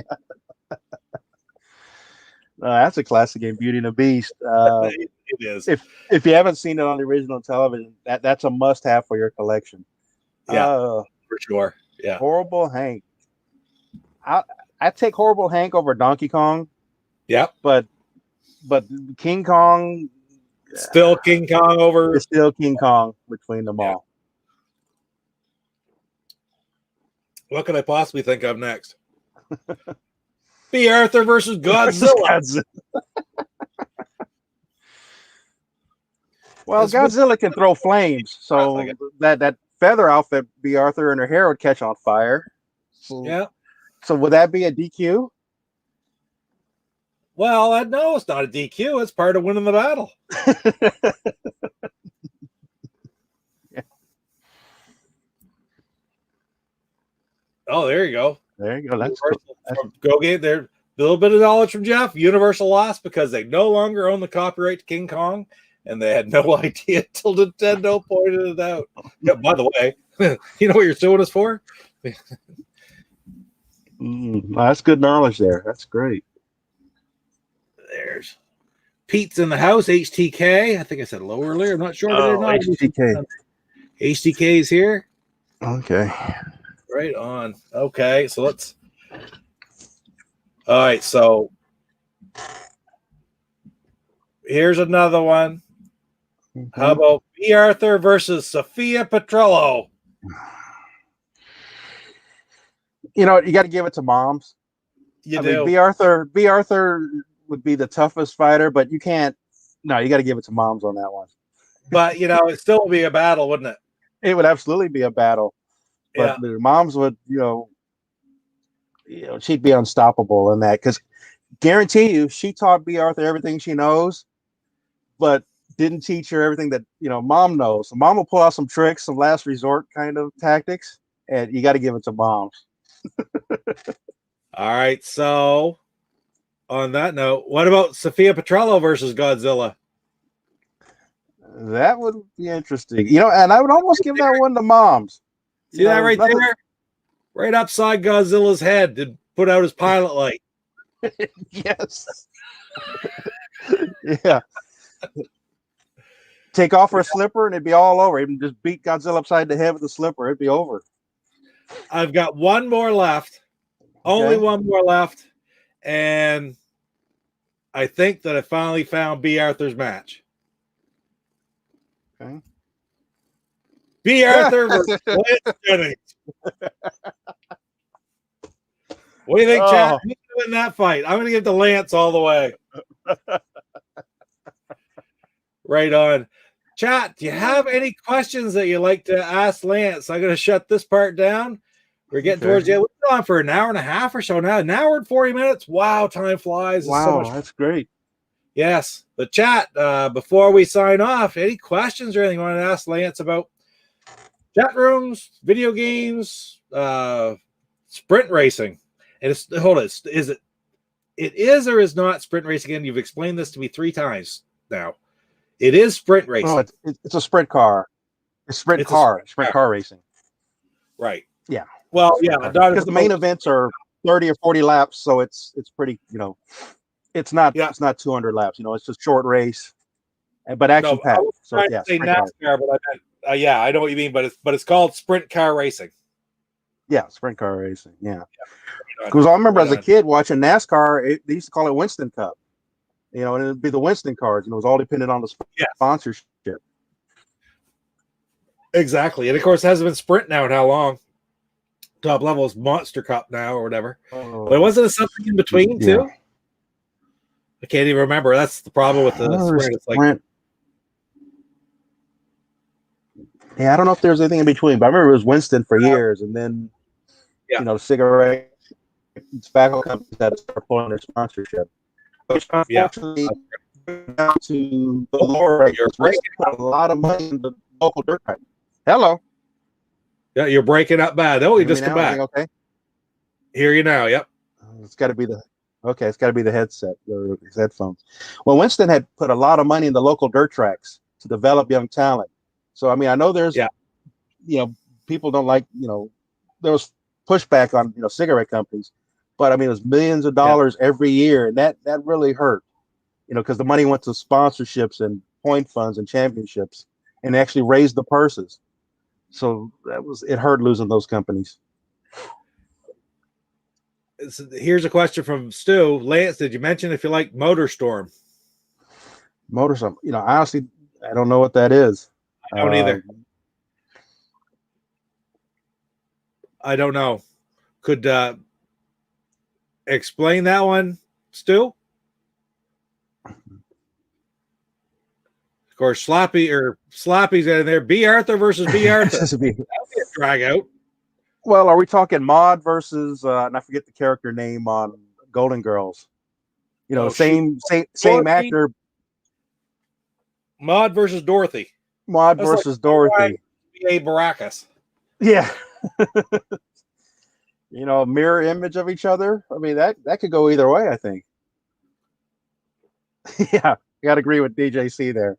That's right. All right, here's one from DJ. Listen, B. Arthur would beat the living daylights out of the greatest American hero unless it was DJC in the greatest American hero costume, and then she wouldn't stand a chance. I'd agree with that. Greatest American hero was too nice of a guy. He was just too much to put up a fight. MotorStorm must be a game on the PS3. Oh, yeah, I never got a PS3. I entirely missed those games because we had gotten the Intellivision, went to the Commodore Amiga, and then got the PlayStation 1 and the PlayStation 2. And for me, and then my sister got me an Xbox 360. So that's where my gaming ended until, collecting the flashbacks and getting the Evercade and those kind of things. So I'm sorry I missed the PS3 and the PS4. Yeah. But I bet there was an amazing game. They were. I never got a PS3 until last summer, and I bought one at a yard sale for a bunch of games and one for $75, which was really pretty good. It's one of the fat ones. Oh, nice. But it's not one of the ones that's backwards compatible because you just need to count the ports. If there's 2 USB ports, it's not backwards compatible. But if there's 4 USB ports on the front, it is.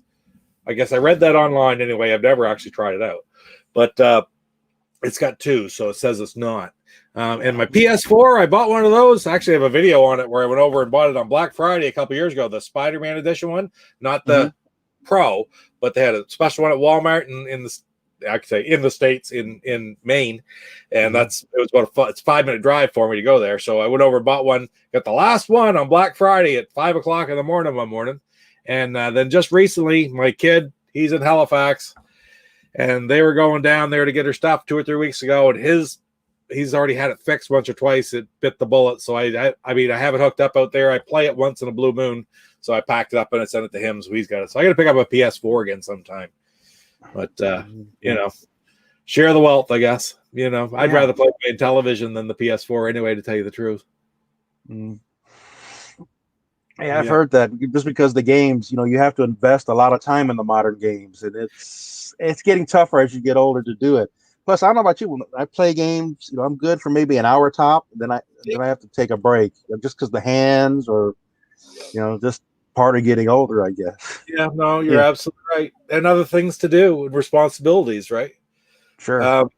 So that's kind of what appeals about the Amico to me. Is being able to sit down and play a couple games, like a couple games of Astro Smash in an hour. Or I don't know. What's your opinion on tell me what your situation is, because you love playing the original and television games. You would play those if you could.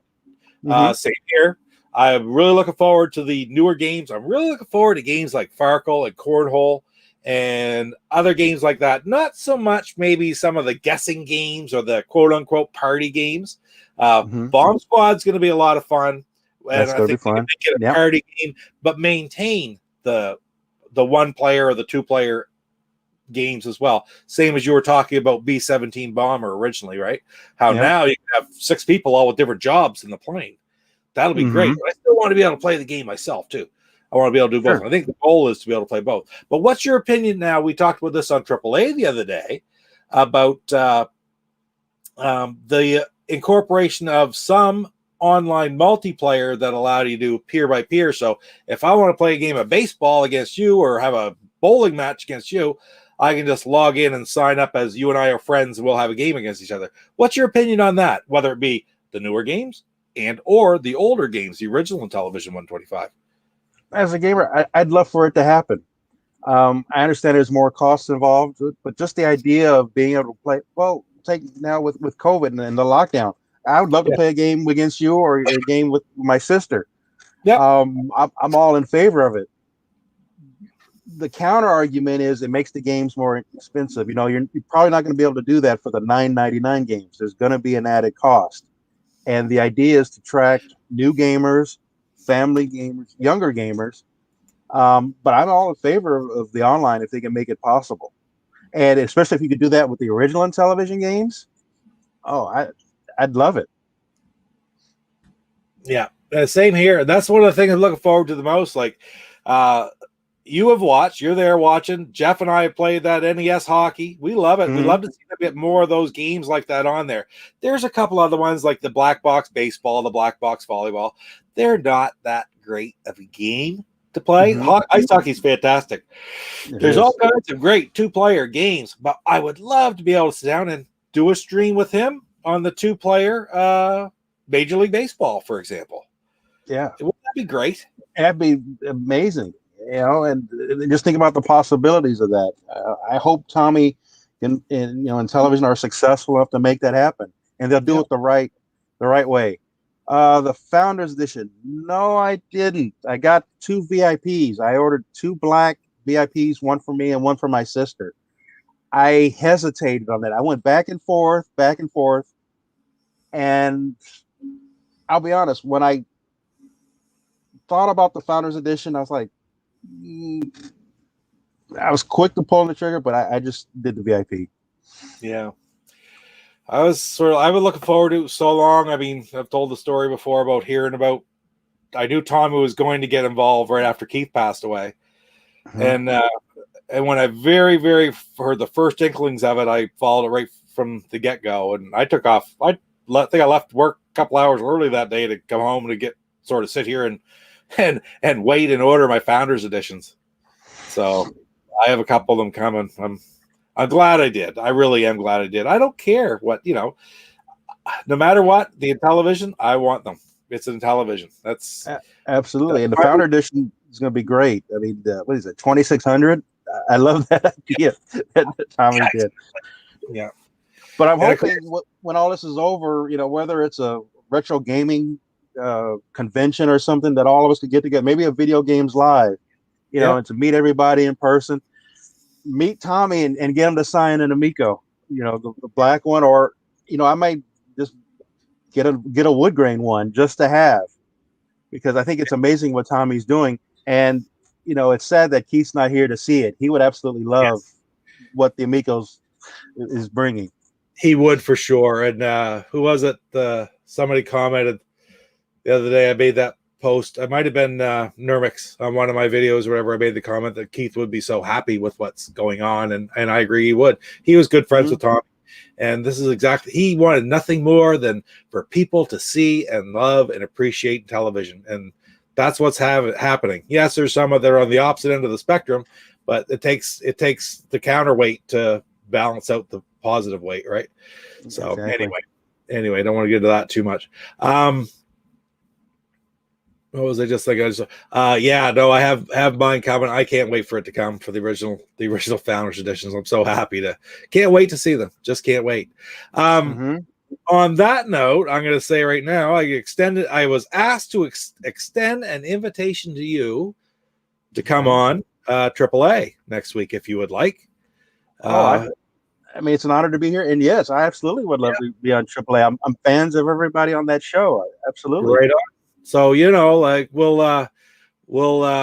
we'll talk about it later on this weekend. I don't know that I'm going to be there this week when I get thinking about it, because we're going away, and I don't think I will be. No, it's not. I probably will, because of the time change. The time change has meant so much to me. Like it's 9 o'clock at night for me instead of 5 o'clock. We're not as accustomed on this end of the country. I get a kick out of it kind of, because everybody on the West Coast is accustomed to doing things like this at supper time. It's just the way things are. The world sort of revolves around the Eastern time zone. So I'm used to doing things a little bit later than everybody else. You guys are used to doing a little bit earlier than everybody else. A little bit earlier. 5 o'clock in the afternoon, it really sort of messes me up, because it's just, you don't do anything at 5 o'clock in the afternoon. It's supper time type thing, right? So it's very difficult to get back. But at 9 o'clock at night, I might be back. But anyway, talking to OEB Pete, and he asked me to ask you to come on. Well, thank you, Pete. Yeah, I'd love to come on. We'll see that happens. If not this week, next week, if I can help coordinate, but you talk to Pete or whatever you could do, and we'll get it done for sure. Anyway, guys, we've been almost 2 hours, and it's been a lot of fun, Lance. Thank you so much for coming on and telling all the stories. And I love racing. It's fun. And if any of you guys in the chat aren't accustomed to it, just for something to do sometime when things sort of straighten themselves out in our funny world, find your way to a racetrack. Check it out. One of these dirt tracks, one of the larger tracks, doesn't matter. It's just something to see. It's just something to see. You will appreciate it when you see it, right? What do you think? Exactly. I mean, it's family entertainment. If you like cars, and horsepower and competition. And on the smaller track, everything's right in front of you, so you can see everything. And it's not that expensive. It's almost like going, almost like going to a movie, So you're not going to break the bank like going to Disneyland or something like that. And it's just regular guys and gals driving these race cars. Yeah. And they all have the dream to make it to Indy or make it to NASCAR. There was an old racing shirt that they had, and it said, "See tomorrow's legends today." Jeff Gordon started racing sprint cars at 13 years old in Northern California. Tony Stewart was a prodigy. He was known around the racetracks, and just to be able to see them and watch the talent, it's amazing. Yeah. Grudge Q just slid in. Good to see you. Oh, hey, Grudge. That's another friend you see everywhere in the chat rooms. Damn right. Yeah, he's for a good sure. guy. So this has been fantastic. And just to build on, I said it once already about an hour ago, and I'm going to say it again. About racing, get out and see it, because where the hell else are you going to see a 23 car pileup without being in the goddamn thing? Anyway, guys, that's it. Say goodbye, Lance. Bye, everybody. Thanks, Papa Pete. Right Take on. care, everybody. We'll see you And in we're the chat gonna room sign somewhere. off until next time, and we'll see Lance on AAA, hopefully next weekend or the weekend after that. So right on. Take care. Thanks for tuning in, Take care. guys. Tomorrow night, Go Thanks. Game Go, 9 o'clock, Go Game 8 Go. o'clock Eastern, 9 o'clock Papa Pete time, 5 o'clock Pacific. We'll Yep. see y'all there in the chat room. Take care, guys. Take care. Bye.